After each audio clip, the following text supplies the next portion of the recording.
BNP chairperson Tarique Rahman BNP chairman Tarique Rahman অনেক চেষ্টা করতেছেন, অনেকে বলতেছেন যে তিনি এত বেশি ক্ষমতা বিলিয়ে দিচ্ছেন যে আসলে সালাউদ্দিন সাহেব মানে প্রধানমন্ত্রী তিনি হয়তো মানে তিনি বিভিন্ন জায়গায় তো ক্ষমতায়িত করতেছেন অন্যজনের, মানে এই অভিযোগ আমি করতে মানে আমার কাছে ভালোই লাগে, উনি বসে থাকেন সালাউদ্দিন সাহেব কথা বলেন ভালোই লাগে, সালাউদ্দিন সাহেবের ওই যে সংবিধান পড়ানো ও ভালোই লাগে আমার কাছে।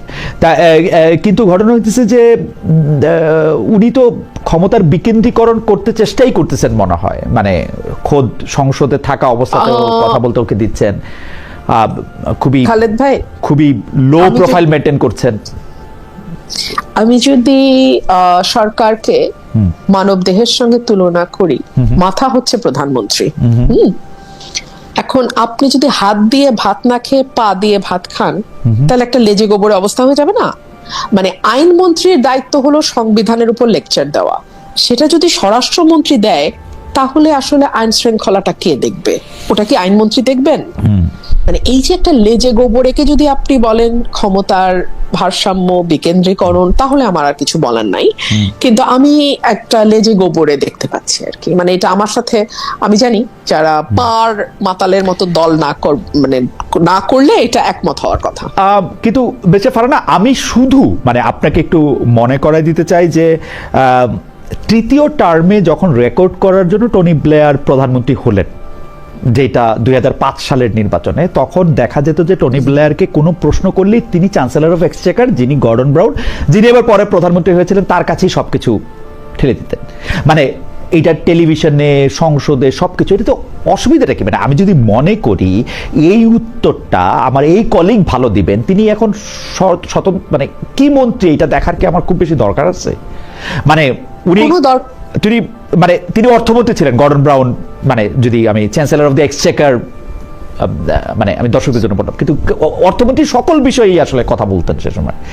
আমি আমি আমি আমি এটা শেষ কথা বলি, ওই নির্বাচনে আমাকে আগে লিখে দিতে হয়েছিল ব্লেয়ারকে ভোট দিলে ব্রাউনকে পাবেন, সিরিয়াসলি প্রথম মানে ব্লেয়ারকে, হ্যাঁ তাই হয়েছে। মানে তো অসুবিধা কি সালাউদ্দিন মানে তারেক সাহেবকে ভোট দিলে সালাউদ্দিন সাহেবকে পাইলে? একদম মানে কোনো অসুবিধা নাই, তারেক সাহেবকে ভোট দিলে পুরো মন্ত্রী পরিষদই পাওয়া যাচ্ছে, তাতেও কোনো অসুবিধা নাই। অসুবিধা হচ্ছে যদি উনি ওনার মন্ত্রণালয়কে সঠিকভাবে একেবারে 100% দেওয়ার পরে উদ্বৃত্ত সময়টা বা উদ্বৃত্ত কাজটা উনি করতেন, তাহলে আর কোনো কথা থাকতো না। আমি সংখ্যাটা এই মুহূর্তে মনে পড়ছে না, গত 2 মাসে একটা হত্যার পরিসংখ্যান বেরিয়েছে, and the number is alarming. আমার নাম্বারটা এক্সাক্ট মনে নাই বলে আমি আর এটা বলছি না এখানে, কিন্তু আমার এটুকু মাথায় আছে যে that figure was alarming. Okay. এটা কোনো ভালো বার্তা দেয় না। একটা নির্বাচিত সরকার থাকা অবস্থায় কুষ্টিয়াতে যে ঘটনাটা ঘটেছে, একজন মাজারের ব্যক্তিকে ধরে নিয়ে এসে দফায় দফায় মেরে তার মৃত্যুকে এনশিওর করা, এবং তারপরের ঘটনা আরো ভয়ানক খালেদ ভাই, তার পরিবার কিংবা তার মুরিদগণ কেউ মামলা করার সাহস করে নাই। আপনি আপনার রাষ্ট্রে এতটুকু সিকিউরিটি একটা মানুষকে দিতে পারছেন না যাতে তার জীবনের অধিকার নিশ্চিত হয়, তা তো পারছেন নাই, আবার তার পরিবার বা তার নিকটাত্মীয়রা মামলা করবে, সেই সাহসটুকুও যখন তারা সঞ্চয় করতে পারে না, তখন সেটা সরকার এবং আরো প্রিসাইসলি স্বরাষ্ট্রমন্ত্রীর ব্যর্থতাকে ইঙ্গিত করে। না, স্বরাষ্ট্রমন্ত্রী এদিকে ব্যর্থ, ওদিকে খারাপ, মানে ইংরেজিতে খারাপ অঙ্কে ভালো, এরকম তো হতে পারে, তাই না? মানে সবাই মানে উনি হয়তো মানে আপনি বলছেন যে অবশ্যই স্বরাষ্ট্র মন্ত্রণালয় তার প্রাথমিক দায়িত্ব, কোনো অসুবিধা নাই। জি হ্যাঁ খালেদ ভাই, তাহলে আমি যদি অঙ্কে ভালো হই আমি আর ইংরেজিতে খারাপ হই, তাহলে আমি অঙ্ক নিয়েই ফার্দার পড়াশোনাটা করবে, হয়তো উনি আমি অনার্স মাস্টার্সে ওইটা নিয়ে অঙ্ক নিয়ে উনি হয়তো ইংরেজিতে যাব না, উনি হয়তো ইংরেজির জন্য একজন মানে প্রাইভেট টিউটর হয়তো রাখবেন তখন একটু পরে, মানে একটু গুছাইতে তো একটু সময়, মানে আমরা একটু আগে শুরু করেছি কিনা তার সমালোচনা, সেটা আমি বুঝতে চেষ্টা করতেছিলাম, যে মানে একদম প্রথম দিন থেকে। আমি বরং এটা বলি যে আমরা তাকে ওয়েক আপ কল দিচ্ছি। আচ্ছা, ওয়েক আপ কল দিচ্ছেন। যাই হোক, এর মধ্যে ইন দ্য মিন টাইম দর্শক মোহাম্মদ মেহেরাজুল ইসলাম উনি বলছেন, ভাই আমার নাম খালেদ মুহিউদ্দিন, আপনি লিখেছেন যে খালেদা ভাই আপনিও দেখি কুসুম প্রশ্ন করতেছেন, ঠিক আছে, মেনে নিলাম। আমি একটু আপনার কাছে ওই যে ডিজিটাল সিকিউরিটির প্রসঙ্গে একটু আসি, যে বেশ কিছুদিন ধরে যারা মানে বিভিন্ন রকম মানে সাইবার ক্রাইম বা বট আইডির আক্রমণের শিকার, আমরা যদি ওইভাবে বলি, তার মধ্যে আপনি একজন,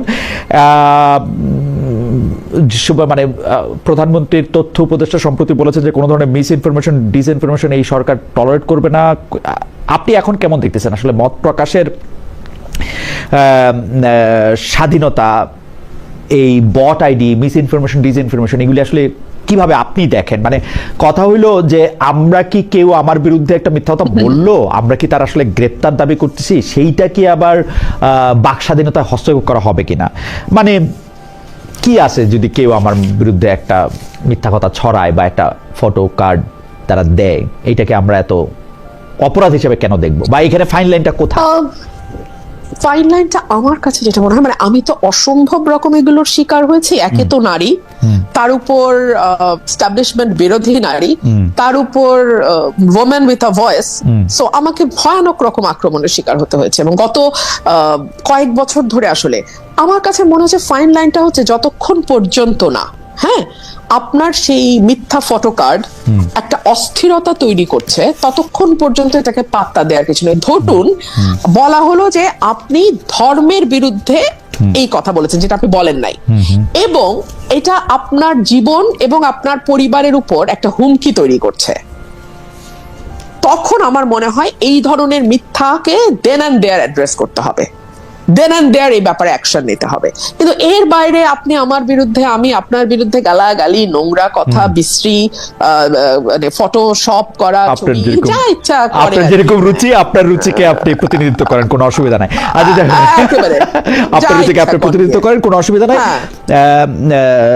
আমি একটু পুরনো প্রসঙ্গে, দর্শক যেহেতু এই প্রশ্নটা বারবার করতেছেন, সেই জন্য আপনাকে একটু বলি। উনার নাম হচ্ছে আবুল কালাম আজাদ, যে উনি একটি শপথ নিয়েছেন, আরেকটি কেন নেননি, সেটি একটু সংক্ষেপে বলবেন কিনা? হ্যাঁ, আমি তো বহুবার বলেছি, আবারও বলছি, যেহেতু আমি প্রথম শপথটা এক্সিস্টিং সংবিধানের অধীনে নিচ্ছি, সেহেতু দ্বিতীয় শপথটা আমি নিতে পারি না। কারণ দ্বিতীয় শপথটা নেওয়া মানে হচ্ছে প্রথম শপথটা নালিফাই হয়ে যায়। প্রথম শপথ অনুযায়ী যে সংবিধান, সেই সংবিধানে আমাকে বলে দিচ্ছে যে কোন কোন, মানে আমি যদি পরিবর্তন আনতে চাই কিভাবে পরিবর্তন আনবো, 142 আর্টিকেল। তো এরপরে যখন আমি আরেকটা শপথ নেই এবং সংবিধান সংশোধন পরিষদ গঠনের জন্য শপথটা নেই, তখন আসলে আমার প্রথম শপথটা প্রশ্নটা হচ্ছে বেঁচে ফেরা না, প্রশ্নটা হচ্ছে যে আপনি তো জানতেন যে আপনাকে দুটো শপথ নিতে হবে, কারণ এই ব্যাপারে একটা অধ্যাদেশ জারি হয়েছে নভেম্বরেই। আপনি জানতেন যে একটা পরিষদ হবে যারা সংবিধান সংস্কার করবে, সেই শপথটাও নেওয়া হবে, একই দিনে সেই শপথ নেওয়া হবে, এটা তো একটা অধ্যাদেশে, এটা তো লেখা ছিল। আপনি তো আগে এটাতে বলেন নাই যে আপনি এটা নেবেন না। আরো একটা কথা হলো যে মোটামুটি ভাবে 70-75 জন তো ওই দুই শপথ নিছেন, তাদের শপথ মানে কি ভঙ্গ হয়ে গেছে? তারা কি বাদ হয়ে গেছে? তারা তো রীতিমতো সুন্দর সুন্দর কথা বলতেছে। এই সংবিধান একদল বলছে ছুঁড়ে ফেলে দেওয়া উচিত ছিল, ছুঁড়ে ফেলে দিতে হবে, নতুন করে লিখতে হবে, উই হ্যাভ টু রিরাইট ইট। আরেক দল বলছে না, আমরা কিছু জায়গায় অ্যামেন্ড করব। যারা বলছে ছুঁড়ে ফেলে দেওয়া দরকার ছিল, তারা কেন 5ই আগস্টের পর সেটা ছুঁড়ে ফেলে দিল না?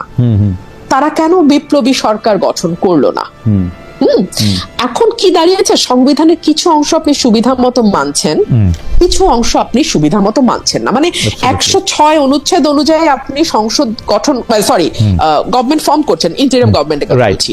আপনি আবার ওই রাষ্ট্রপতির কাছে শপথ নিচ্ছেন, কিন্তু আবার বলছেন এই রাষ্ট্রপতি সংসদে এসে দাঁড়ালে আপনি মব করে তাকে সরিয়ে দেওয়ার একটা মানে পায়তারা করছেন। মানে এটা মানে কি একরকম, মানে মনে হচ্ছে একটা বড় কেক পাওয়া গেল, আপনি একবার এদিকে খাচ্ছেন, আবার বন্ধুকে ডেকে ওইদিকে দিচ্ছেন। সেইটা তো মোটামুটি ভাবে আমরা সবাই করতেছি, মানে আমরা সংবিধান করতেছি, সংবিধানে যা কিছু আছে সেগুলির অর্ধেকটা মানতেছি, অর্ধেকটা মানতেছি না, কিছুটা ভালো লাগলে মানতেছি, কিছুটা ভালো লাগলে মানতেছি না। এটা ভালোই, এটা খারাপ না, কারণ মনে হয় যে সংবিধানের জন্য তো মানে আমরা পরবর্তীকালে আমরা যাই করব সেইটাই সংবিধান, এটা তো আমরা আগেও দেখে আসছি, পরে এগুলি সবগুলি ঠিক হয়ে যাবে, এতে অসুবিধা নাই। কিন্তু সব রাটিফাই করে ফেলবে, হ্যাঁ, সব আমরা যা যা করছি সবকিছু শুদ্ধ বলিয়া গণ্য হইবে, তত কোনো গণ্য হইবে, তাহলে তো কোনো অসুবিধা হবে না। আমি এই প্রসঙ্গে যখন প্রশ্নটা করব, তখন দর্শকরাও আসলে কাছাকাছি বিষয়ে কথা বলতেছেন যে গত 1 বছর ধরে যারা আপনাকে পছন্দ করেন, তারা আপনার কথা পছন্দ করছেন, তাদের বড় একটি অংশ আবার এই অভিযোগ তুলছেন যে আপনি আওয়ামী লীগকে বাঁচিয়ে রেখেছেন, আওয়ামী লীগের নেগেটিভ ধরে রাখার কাজ করছেন।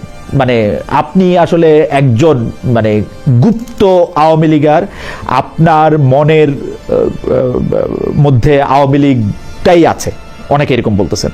মানে আপনি কি দেখেন? যে আমার কাছে না নিজেকে মানে আমি যদি তাদের সকল অভিযোগ সত্য বলিয়া ধরিয়া লই, হ্যাঁ, যে আমি আওয়ামী লীগকে বাঁচায় রাখছি, আওয়ামী লীগের ন্যারেটিভ বাঁচায় রাখছি, তাহলে সম্ভবত আমি একটা লাইফ সেভিং মেশিনের মতো, বুঝছেন? যখন বিএনপি আইসিইউতে ঢুকে আমি গিয়ে বিএনপি রে বাঁচাই, যখন আওয়ামী লীগ আইসিইউতে ঢুকে আমি গিয়ে আওয়ামী লীগ রে বাঁচাই। না, হইলেন লাইফ সেভিং মেশিন, হইলেন লাইফ সেভিং মেশিন। আপনি তো সময় বিএনপি করতেন, সেজন্য আপনি বিএনপি কে বাঁচাইতে চেষ্টা করছেন। আপনি তো আওয়ামী লীগ করেন না, নাকি করেন সেজন্য গোপনে? মানে না, আমি আওয়ামী লীগ করি না, অবশ্যই আমি আওয়ামী লীগ করি না। কিন্তু আমি আপনাকে কিন্তু এই উত্তরটা দিয়েছি যে যখন আপনার প্রতিপক্ষের হাত থেকে তলোয়ার পড়বে তখন তাকে আঘাত করা সবচেয়ে বড় কাপুরুষের কাজ। আপনি আপনার প্রতিপক্ষকে আঘাত করবেন, আমি আপনাকে তখনই বীর বলবো যখন সে তার সর্বোচ্চ শক্তির অবস্থাতে থাকে। আওয়ামী লীগ যখন তার সর্বোচ্চ শক্তিশালী অবস্থায় ছিল, তখন আজকে যারা কমেন্ট করছে তাদেরকে নিয়ে কিছু বলা কি ঠিক হবে? না, মানে ঠিক আছে, মানে আমরা নিশ্চয়ই বুঝতে পারতেছি কিছু। আপনি বুঝে নেন। জি জি জি।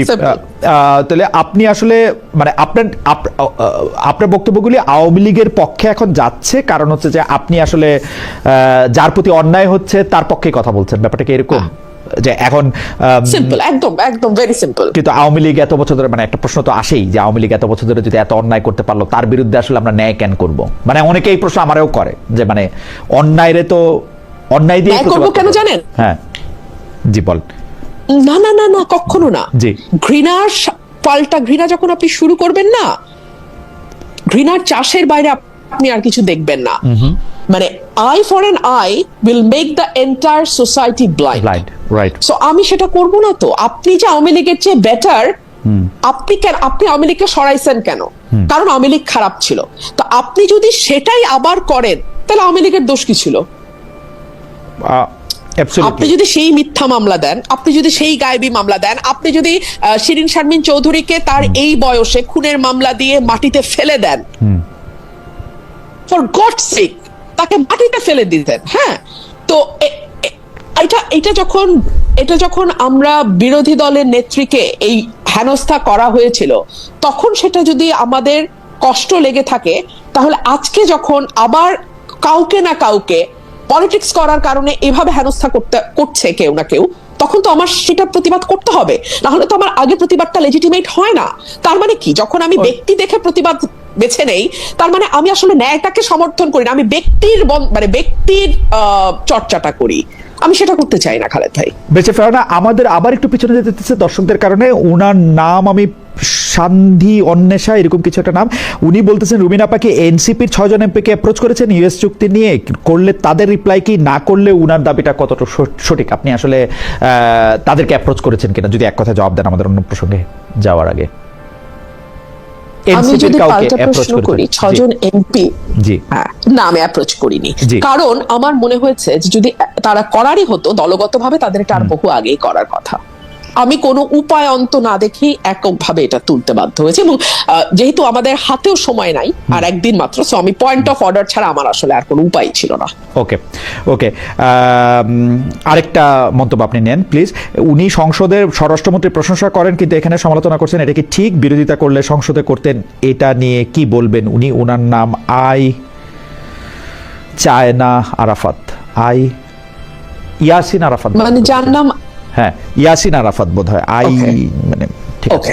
হ্যাঁ, মানে সংসদে আপনি সরাসরি প্রশংসা করেছেন, এখানে আপনি নিন্দা করছেন, সংসদে আপনি কেন তার?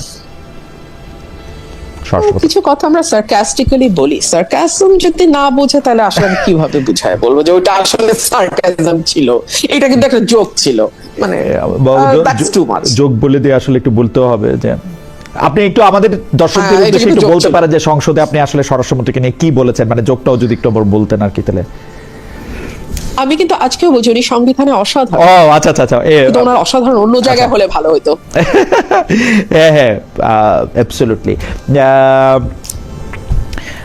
ভারত যেন ডক্টর ইউনূস সরকারের বিদায় আর বিএনপিকে ক্ষমতায় আনার জন্য মুখিয়েছিল, এটা অনেকে বলে থাকেন। কিন্তু মে মাসের প্রথম সপ্তাহ থেকেই ভারতের পর্যটন ভিসা স্বাভাবিক করা হবে, সেইটাও একটা একরকম কথা আমরা শুনতেও পেয়েছিলাম। কিন্তু আমার কাছে ডক্টর ইউনূস সরকারের সাথে বিএনপি সরকারের ভারত বিষয়ে অবস্থান খুব বেশি বদল মনে হয় না, শুধুমাত্র জনাব খলিলুর রহমানের ভারত সফর করে শেখ হাসিনাকে প্রত্যর্পণ, মানে শেখ হাসিনাকে বাংলাদেশে ফেরত দেওয়ার ব্যাপারে একটা কথা আদায় করা ছাড়া। আপনি এটাকে কিভাবে দেখেন? আসলে কি ভারত শেখ হাসিনাকে ফেরত দেওয়ার ব্যাপারে সিরিয়াস? মানে আপনি আপনার টেকটা কি, আপনি যদি একটু বলতেন। আমি একজন পলিটিক্যাল পার্সন হিসেবে আমার কাছে মনে হয় যে এটা ভারত কখনো করবে না, because Sheikh Hasina was the tested and trusted friend of India. এখন যদি তারা শেখ হাসিনাকে ফেরত দেয়, এটা কিন্তু তাদের অন্য বন্ধু যারা আছে বিভিন্ন দেশে, তাদের কাছে একটা খারাপ বার্তা যাবে। এক, দুই হচ্ছে ভারত কিন্তু একটা বিষয় পরিষ্কার করেছে যে কেউ যদি তাদের দেশে আশ্রয় নেয় তাহলে তারা তাকে কখনো তার দেশে পুশ করে না। দালাই লামার কথা তারা কিন্তু খুব বলে। সো এখন আমি এই সকল কিছু দেখে আমার কাছে মনে হয়েছে যে আমার মনে হয় না শেখ হাসিনাকে তারা ব্যাক করবে। আর তাছাড়া আমাদের বন্দি মানে যে বিনিময় চুক্তিটা আছে, হ্যাঁ, মানে ফেরত পাঠানোর যে চুক্তিটা, সেটা কিন্তু অনেকগুলো ইফস এন্ড বাটস আছে। আমি মানে গত 24 সালে পড়েছিলাম এটা, এখন আর অত একদম এক্স্যাক্টলি বলতে পারবো না আপনাকে, মুখস্থ নাই। কিন্তু যদি পলিটিক্যাল মোটিভেটেড কেস যদি তারা মনে করে, হ্যাঁ, তখন কিন্তু তারা কিছুতেই আর বন্দিকে ফেরত পাঠায় না। এবং ডেফিনেটলি শেখ হাসিনা যেহেতু পলিটিশিয়ান, ওনার কেস তো পলিটিক্যালি মোটিভেটেড, তো তারা বলবেই।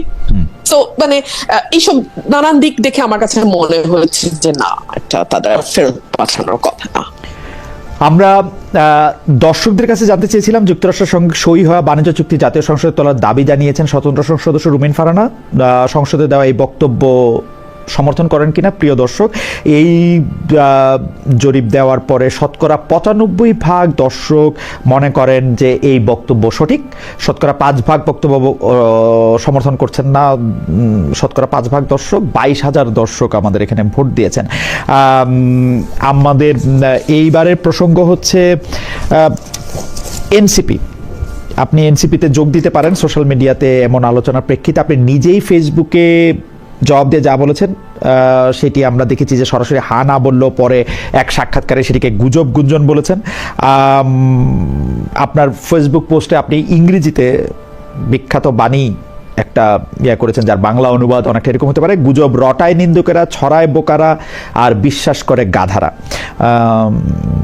আপনার কাছ থেকে একটু শুনতে চাই যে স্পষ্ট এই ধরনের কোনো প্রস্তাব আপনার কাছে এসছে কিনা। দর্শকদের মধ্যে কেউ কেউ বলছেন যে আপনি আসলে এনসিপিতে গেলে একটা নতুন যুগের নতুন বন্দোবস্তের রাজনীতি আমরা দেখতে পেতাম। এই মুহূর্তে আমার কোনো দলেই যাবার কোনো রকম কোনো পরিকল্পনা নাই, কোনো দলেই না। একদম লাউড অ্যান্ড ক্লিয়ার, আমি আমার রাজনীতিটা at least for the time being, এই সময়ের জন্য আমি আমার মতো করে করতে চাই।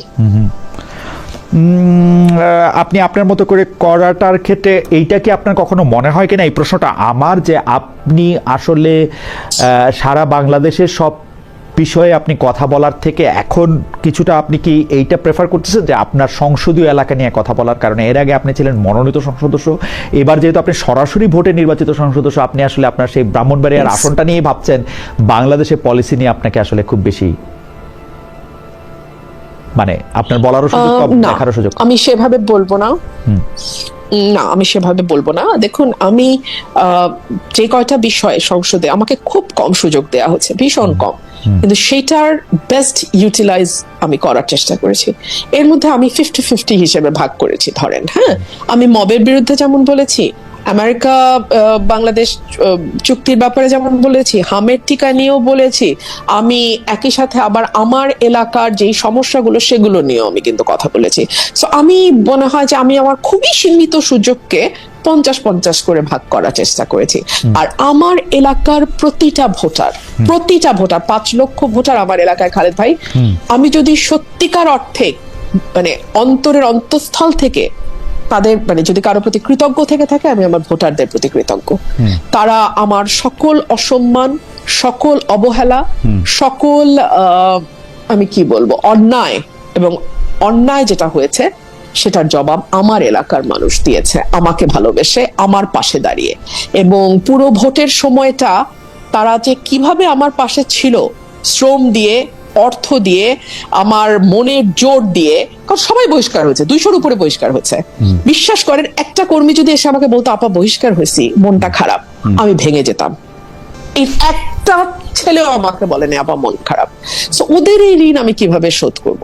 ওদের ঋণ আমাকে শোধ করতে হবে তো, না বাকি জীবন আমি ওদের ঋণ শোধ করব। আপনার আলাদা কোনো একটা দল গঠন করা বা ওরকম কোনো কিছু করার, একটা তৃতীয় শক্তি, তৃতীয় পক্ষ হওয়ার এরকম কোনো ইচ্ছা এই মুহূর্তে বা পরিকল্পনা এই মুহূর্তে আপনার নাই? সময় বলবে, সময় বলবে, সময় বলবে। আচ্ছা, একজন দর্শক সায়েম খান, উনি এতক্ষণ বলছিলেন যে খালেদ মহিউদ্দিন দুর্নীতি করছেন, তারপর বলছেন যে পাঠকদের সঙ্গে দুর্নীতি করছেন, এখন বলছেন যে খালেদ ভাই দর্শকদের কমেন্ট পড়তে ভয় পাচ্ছেন। ঠিক আছে, আমি আর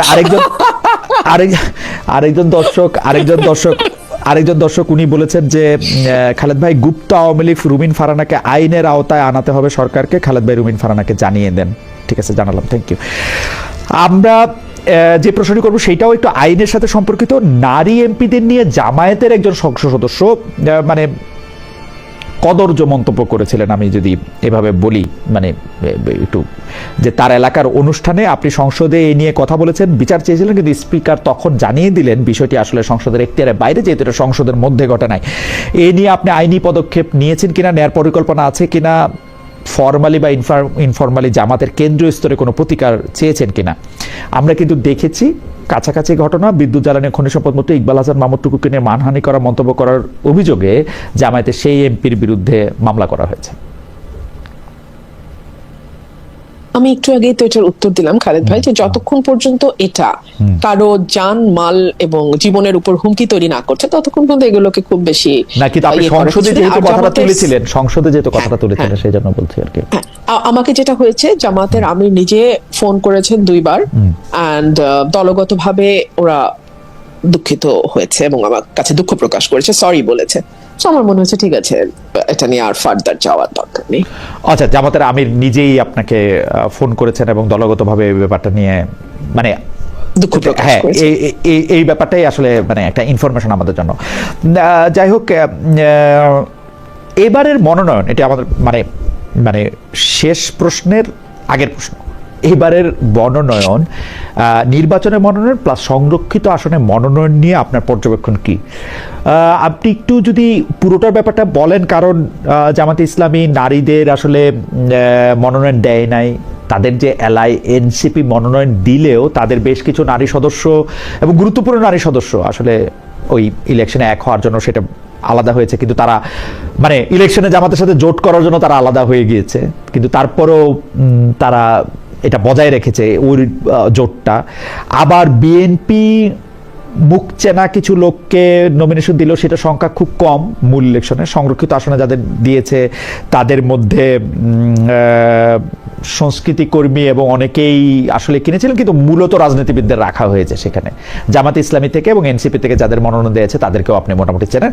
এই সংরক্ষিত আসনে মনোনয়ন এবং মূল মনোনয়ন নিয়ে যদি আপনি একটু বলতেন, এবং নারীর অবস্থান, নেতৃত্ব। আমাকে যখন প্রশ্ন করা হয় যে দুটো দল কতটুকু নারী বান্ধব, আমি বলি একটি দল 0% আর অন্যটি 3% নারী বান্ধব। যদিও দেখুন, এই যে এত বলা হচ্ছে সংস্কার, জুলাই সনদ, একেবারে মানে পাগল হয়ে যাচ্ছে পুরো সংসদ। এই জুলাই সনদের আগে যে কমিশন গুলো হয়েছিল, সেখানে নারী কমিশন বলে একটা কমিশন হয়েছিল, এবং সেই কমিশনের রিপোর্টকে আমলে নেওয়া তো পরের কথা।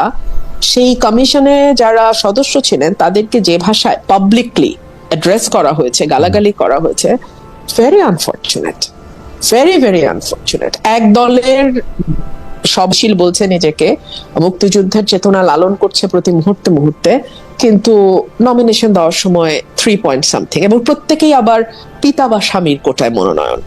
তো মানে আসলে হলোটা কি, তাই না? এই বিচারটা দর্শকই করুক। আপনি বলছেন যে আরেকজনের পরিচয়।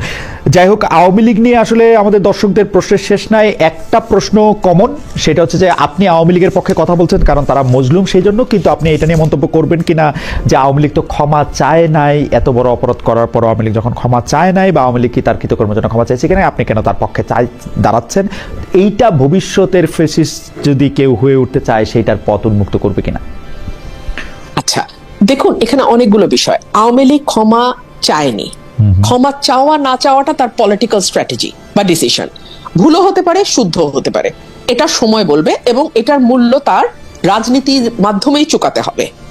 কিন্তু এখন তার বিরুদ্ধে আপনি মিথ্যা মামলা দেবেন কিনা, বা তাকে বন্দী হিসেবে আপনি কিভাবে ট্রিট করবেন, কিংবা আপনি যেহেতু এটা একটা পলিটিক্যাল পার্টি, সো তার সে রাজনীতি করতে পারবে কি পারবে না এটা আপনি কি মানুষের হাতে ছাড়বেন, নাকি এটা আপনি ক্ষমতার বলে আপনি ঠিক করবেন যে আমি ঠিক করে দিলাম যে ওরা এখন রাজনীতি করতে পারবে না, আমি ঠিক করে দিলাম যে ওরা নির্বাচনে অংশ নিতে পারবে না? এখন এটা কি মানে আমরা নির্বাহী আদেশ দিয়ে, যেহেতু এখন ক্ষমতা আমরা পেয়ে গেছি, আমরা ঠিক করব, নাকি এটা আসলে মানুষের হাতে, 20 কোটি মানুষের হাতে ছেড়ে দিলাম?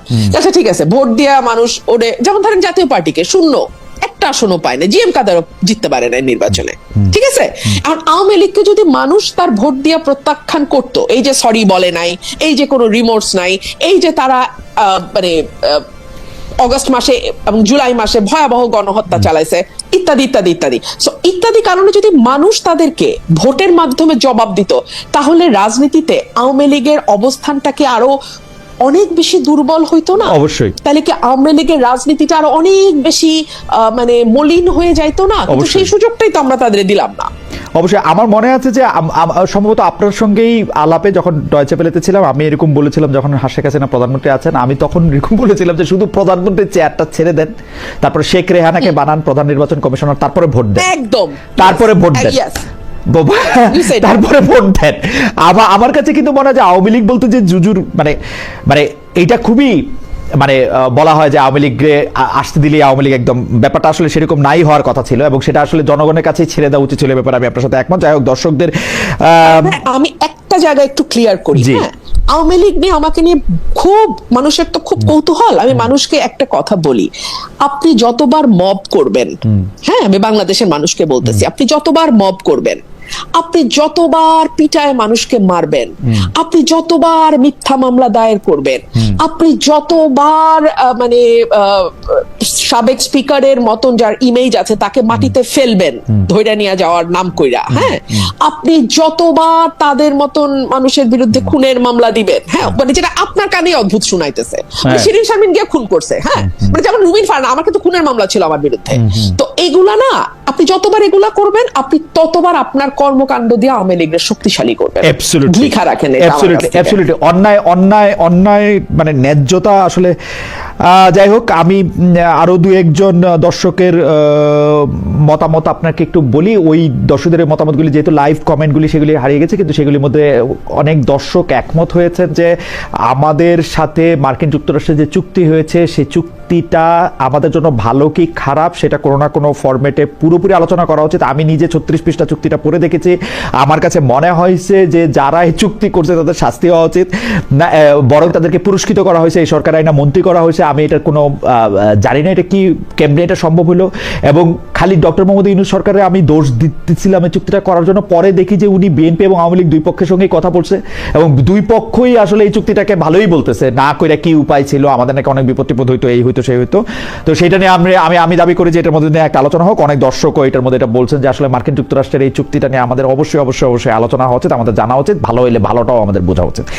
আরেকটা জিনিস হচ্ছে যে, আরেকটা একটু বলি, উনি হলো মোহাম্মদ আতিকুল্লাহ, উনি বলছেন খালেদ ভাই আমরা যখন অন্যের কিরানক হয়ে খেলবো তখন আসলে আমরা কেউই নিরপেক্ষ থাকতে পারবে না, আপনিও হয়তো অন্যের কিরানক হয়ে খেলেছেন।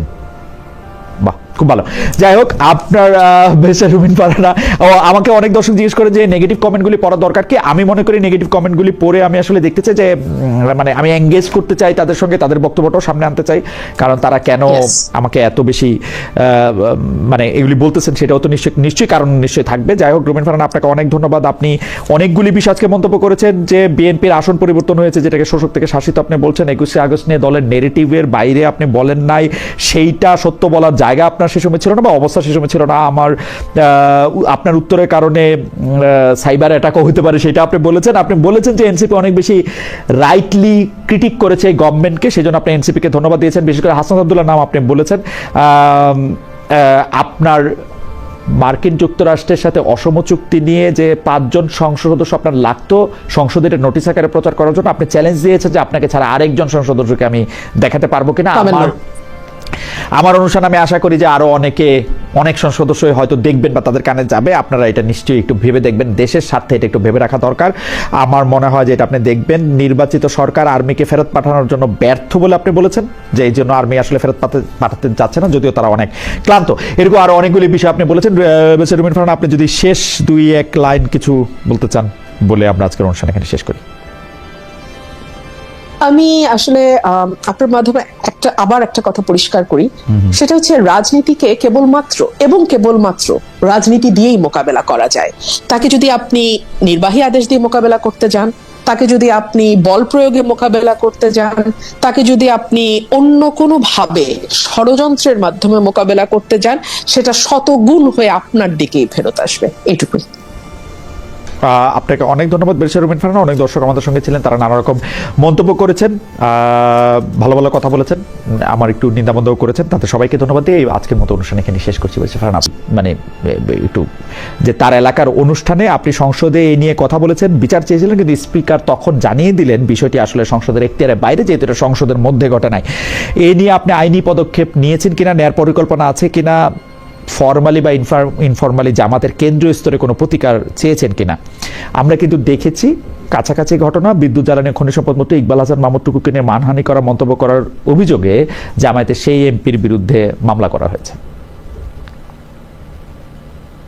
আমি একটু আগেই তো এটার উত্তর দিলাম খালেদ ভাই, যে যতক্ষণ পর্যন্ত এটা কারো জান মাল এবং জীবনের উপর হুমকি তৈরি না করছে, ততক্ষণ পর্যন্ত এগুলোকে খুব বেশি নাকি আপনি সংসদে যেহেতু কথাটা তুলেছিলেন, সেই জন্য বলছি আর কি। আমাকে যেটা হয়েছে, জামাতের আমির নিজে ফোন করেছেন 2 বার, এন্ড দলগতভাবে ওরা দুঃখিত হয়েছে এবং আমার কাছে দুঃখ প্রকাশ করেছে, সরি বলেছে।